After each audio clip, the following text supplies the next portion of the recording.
Bismillahirrahmanirrahim. Assalamualaikum warahmatullahi wabarakatuh. Alhamdulillahi rabbil alamin. Wassalatu wassalamu ala sayyidil awwalina wal akhirin. Nabiyyina wa maulana Muhammadin wa ala alihi wa ashabihi ajma'in, amma ba'd. Bolos Tiara TV yang berbahagia dimanapun Anda berada. Sebagai hamba Allah dan dianugerahi nikmat keimanan oleh Allah, tentu yang harusnya terpatri dalam kalbu kita, dalam pikiran kita, dalam angan kita adalah kalimatu haqq, la ilaha illallah. Tiada Tuhan selain Allah.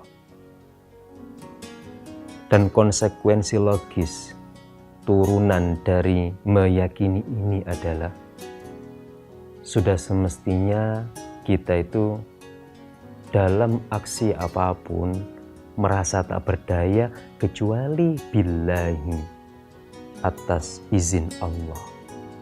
La haula wala quwwata illa billahil aliyyil azim. Tidak ada daya dan upaya, tidak ada kekuatan kecuali atas perkenan Allah Subhanahu wa ta'ala. Semuanya adalah atas perkenan Allah. Itu konsekuensi logis dari seseorang yang mengklaim diri bertauhid la ilaha illallah. Namun dalam perjalanannya manusia itu kadang kemenyek, kadang melete. Dia merasa menjadi pelaku. Gak gara-gara aku gak sukses sih acara ini. Gak krono aku gak berhasil. Kita lupa bahwa kita ini sobo sih. Semuanya adalah atas perkenan Allah.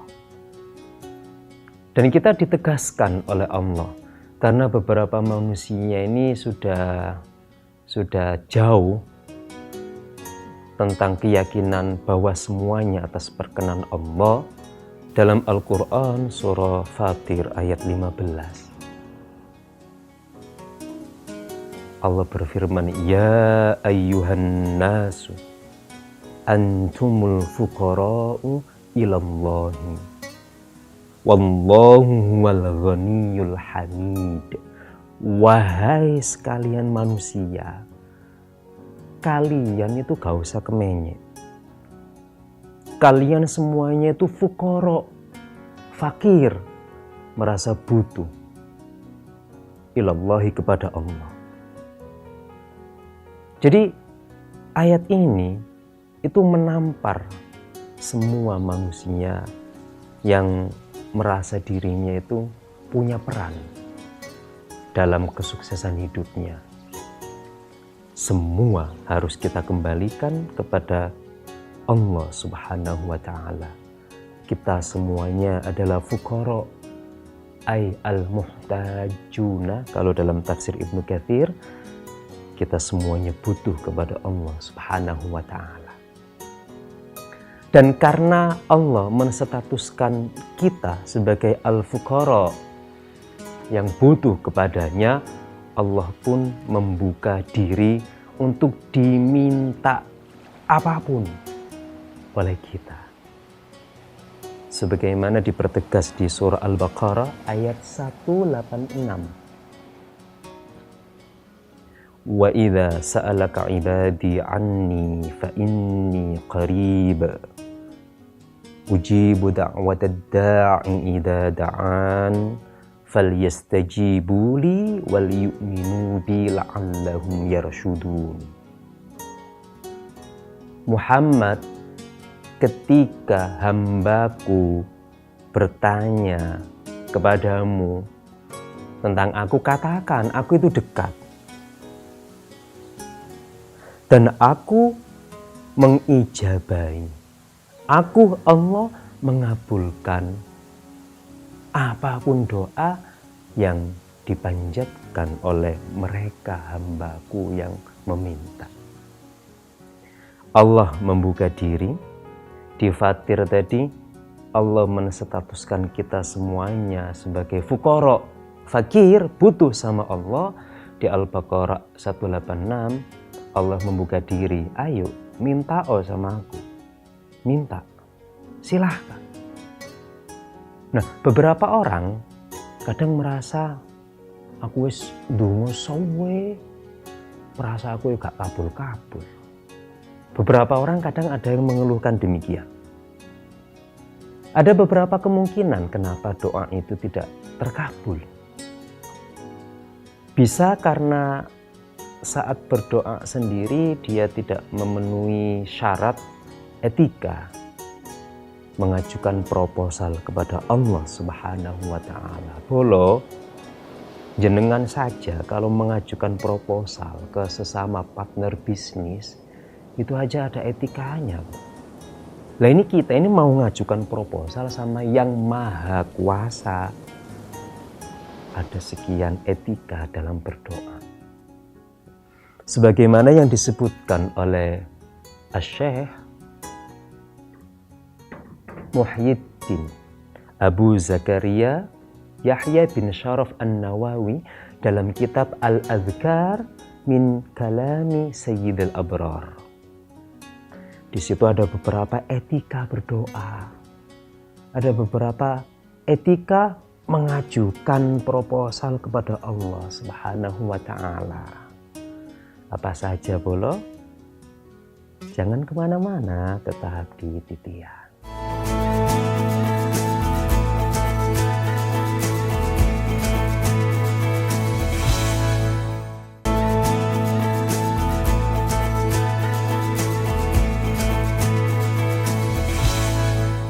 Baik bolo, Imam Asy-Syaikh Muhyiddin Abu Zakaria Yahya bin Syaraf An-Nawawi dalam kitab Al-Adhkar min Kalami Sayyidil Abrar, beliau menyebutkan beberapa etika mengajukan proposal kepada Allah Subhanahu wa taala.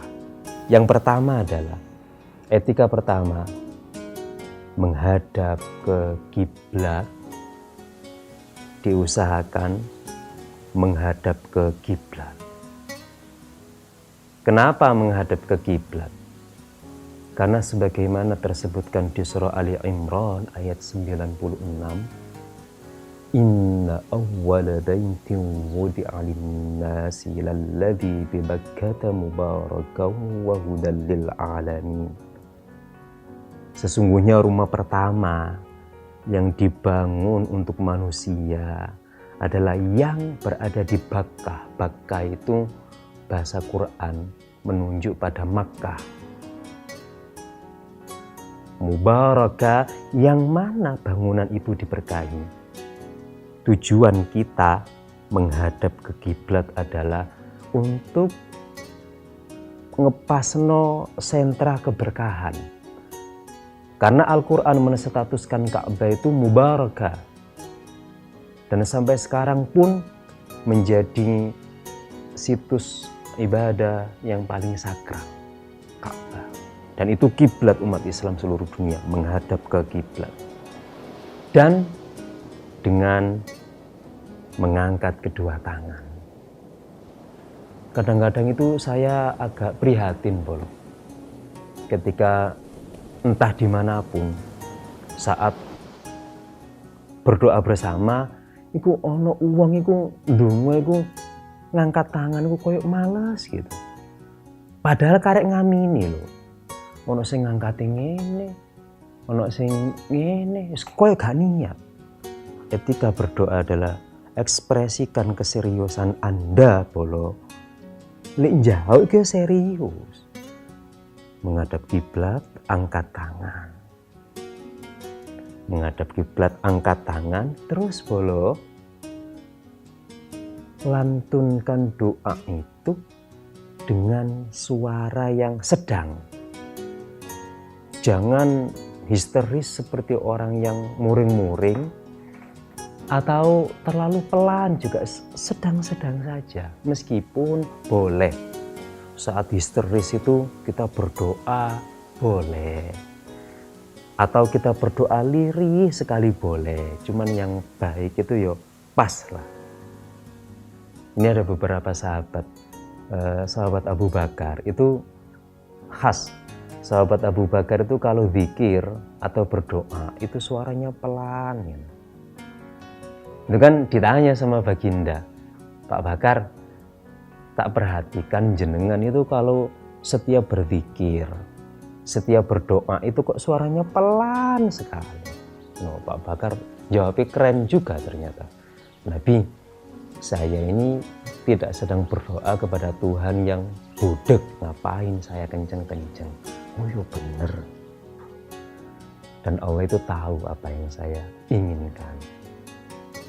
Satu kesempatan Pak Umar bin Khattab radhiyallahu taala anhu itu kebalikannya Pak Abu Bakar. Kalau Pak Abu Bakar As-Siddiq radhiyallahu taala anhu tadi pelan, kalau Pak Umar ini buanter lindung. Ditanya sama Nabi, Pak Umar, tak perhatikan jenengan kalau doa itu buanter, zikir buanter. Oh, biar mantep Nabi. Biar mengefek ke seluruh tubuh saya. Iya benar. Dua-duanya dibenarkan oleh baginda Nabi. Artinya yang terbaik itu adalah tengah-tengah. Khairul umur awsatuha. Sebaik-baik sesuatu itu pas di tengah. Suara yang sedengan pas. Terus bolo, kalau sudah selesai berdoa, nah itu belum. Jadi awal doa, kalau berdoa itu kalau bisa loh ya. Eleng-eleng bolo, kalau bisa loh. Itu di awal itu jangan to the point. Ibarat ngajukan proposal, kalau bolo ngajukan proposal kan ada basa-basi dulu, digiring baru. Doa itu juga etikanya demikian. Bedanya ini bukan basa-basi, tapi ini memuji Allah Subhanahu wa Ta'ala. Kalau bolo berkenan memperhatikan redaksi-redaksi doa yang dicontohkan Baginda itu ibaratnya ya, doanya itu sak lembar, itu doa yang beliau minta itu hanya di beberapa baris terakhir. Dari atas sampai tengah ke bawah itu isinya pujian semuanya. Ya, Asmaul Husna itu disebut memuji. Jadi etika berdoa bolo muqaddimai dengan pujian kepada Allah. Dan pujian yang terbaik itu adalah Alhamdulillahirabbil alamin. Alhamdulillah itu pujian terbaik. Karena alhamdulillah itu kalau dalam tafsir itu kan namanya jumlah khabariyah. Jumlah khabariyah itu sesuatu yang absolut, yang pakem. Artinya pakem itu begini bolo. Beda. Misalkan begini, ada orang, saya memuji Allah. Yang kedua, segala puji bagi Allah. Kalau redaksi doa itu saya memuji Allah, itu ada kemungkinan yang lain nggak muji, cuman dia tok. Dari sisi kualitas dia memuji, sapiro oleh tulus memuji Allah itu. Itulah kenapa Al-Fatihah itu menggunakan jumlah khobariyah pakem, segala puji bagi Allah. Setelah muji bolo ya, itu lengkapi dengan sholawat untuk baginda Nabi Muhammad Sallallahu Alaihi Wasallam beserta keluarga dan para sahabat. Dan lakukan tadi ketika di penghujung doa. Kita muqaddimai dengan pujian sholawat. Pas closing itu juga dengan sholawat, terus baru Alhamdulillahirabbil alamin. Sebagaimana dalam Al-Quran, wa akhiru da'wana anilhamdulillahirabbil alamin. Contoh lain begini Bolo. Raja yang agung. Artinya mau ada yang mengagungkan, mau ada yang enggak, pokoknya raja itu agung. Beda sama ketika ada rakyatnya bilang gini, saya itu mengagungkan raja. Iya dia. Yang lain kan bisa jadi enggak. Tapi kalau dipakemkan raja yang agung, yo bah ono sing ngomong gak, pokoknya raja agung. Itulah rahasia kenapa pakai redaksi alhamdulillah, segala puji bagi Allah. Berikutnya ada beberapa lagi Bolo. Sabar, tunggu, jangan kemana-mana, tetap di titian.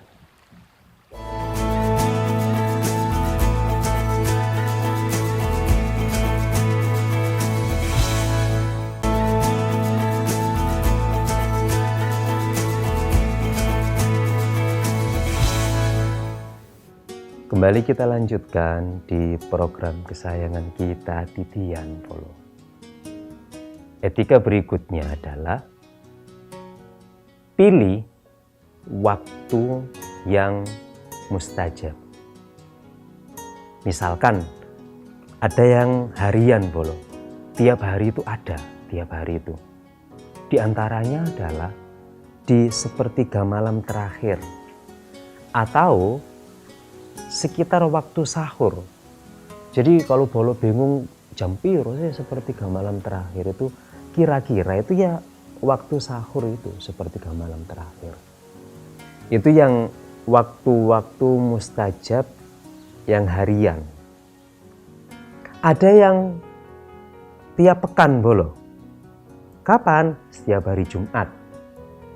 Itu juga waktu mustajab untuk kita mengajukan proposal kepada Allah Subhanahu wa Ta'ala. Terus lagi ada yang tahunan. Yang tahunan ini kapan? Ya, momentum bulan Ramadan atau hari Arafah tanggal 9 Dzulhijjah. Itu yang tahunan. Ini adalah beberapa waktu yang mustajab. Artinya kemungkinan doa yang dilantunkan di waktu itu tuh lebih cepat, gampangan itu setrumnya lebih cepat. Berikutnya kondisi-kondisi istimewa. Bagi kondisi-kondisi istimewa. Misalkan begini, saat turun hujan, itu juga tersebutkan dalam hadis. Saat turun hujan itu adalah kondisi istimewa, ada momentum mustajab di situ. Segera ambil untuk mengajukan proposal. Dan beruntungnya kita tinggal di negara yang tropis yang curah hujannya itu cukup tinggi.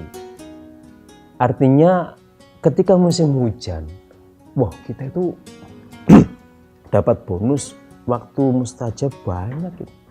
Ketika turun hujan. Terus kondisi istimewa berikutnya adalah ketika terkena musibah Bolo. Ketika terkena musibah itu juga satu sisi musibah itu kan lebih sering bikin orang itu mangkel, nelongso, menderita. Tapi di momen musibah itu Allah berikan kesempatan untuk mengajukan proposal waktu mustajab, kondisi istimewa. Kondisi-kondisi istimewa ini banyak Bolo. Kondisi-kondisi istimewa ini banyak. Saat sujud juga ya.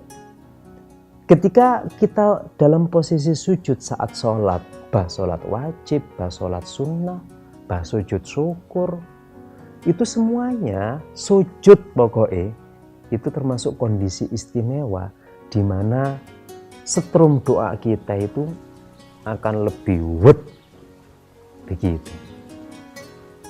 Berikutnya Bolo, ketika berdoa yang bagian ketiga adalah mantap, yakin, tunduk, serius. Kalau doa itu harus optimis. doa kok ya bolo saja. Kalau mengajukan proposal itu kan harus optimis, harus pede. Begitupun ketika kita mengajukan proposal dalam tanda kutip kepada Allah, harus optimis, harus yakin bahwa proposal yang kita ajukan, doa yang kita panjatkan, Allah akan mengabulkan sesegera mungkin sesuai yang kita harapkan. Sebagaimana dalam hadis qudsi Allah berfirman, Ana inda dhanni abdi bi. Aku itu terserah persepsi hambaku. Kalau hambaku saat meminta kepadaku optimis, aku akan bertindak mengabulkan sesuai yang dia persangkakan itu. Pede, yakin, mantep, kabul hajati. Etika yang keempat, terakhir bro. Ini justru inti ya. Apa itu? Tobat. Tobat.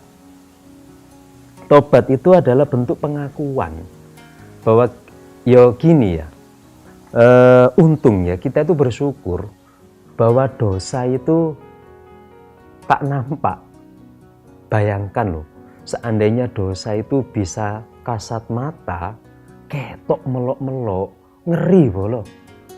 Untungnya dosa itu tidak ditampakkan sama Allah, secara bleger sama Allah.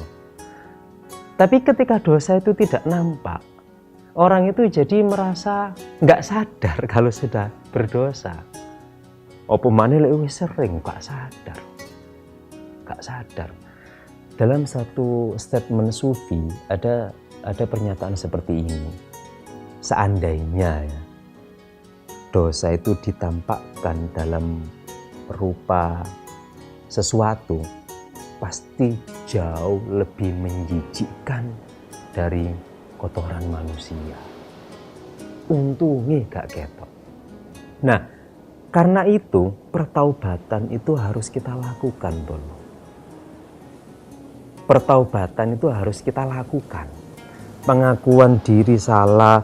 Baginda Nabi Adam itu kan juga Rabbana dzalamna, Tuhan kami, ya kami salah. Nah, karena banyak orang itu suka tidak sadar sedang berdoa, ada satu ajaran dari baginda, sholat sunnah taubat namanya. Sholat sunnah taubat itu yang baik itu adalah dilakukan ketika sadar berdosa langsung budal sholat sunnah taubat. Nah, karena sering gak sadar, maka ayo deh bolo, dalam 24 jam itu kita istiqomahkan sholat sunnah taubat. Bisa dilakukan kapan saja kok, asalkan tidak di 3 waktu yang tidak boleh melakukan sholat. Habis subuh sampai terbit matahari setinggi tombak, ya kira-kira 15 menit setelah terbit matahari itulah. Terus menjelang duhur, kira-kira 20 menitan menjelang duhur. Yang ketiga, ba'da asar sampai masuk waktu maghrib. Sholat taubat boleh dilakukan terserah selain di 3 waktu itu. Yang afdol adalah saat sadar merasa berdosa langsung sholat. Niatnya, ya Allah niat sholat sunnah taubat 2 rakaat, lakukan seperti sholat sunnah pada umumnya. Hanya saja di penghujung nanti setelah selesai berbanyak istighfar. Aksi taubat itu kan harus memenuhi 3 hal bro. Serius merasa berdosa, serius ingin memperbaiki diri, serius tidak akan mengulangi. Itu bolo ya. Tadi ada 4 etika berdoa secara garis besar. Mungkin manfaat bolo, dan mudah-mudahan apa yang kita harapkan, apa yang kita panjatkan kepada Allah segera terkabulkan dan diridhoi oleh Allah. Matur suwun, terima kasih menyaksikan. Jumpa kembali episode berikutnya. Ihdinas shiratal mustaqim. Wassalamualaikum warahmatullahi wabarakatuh.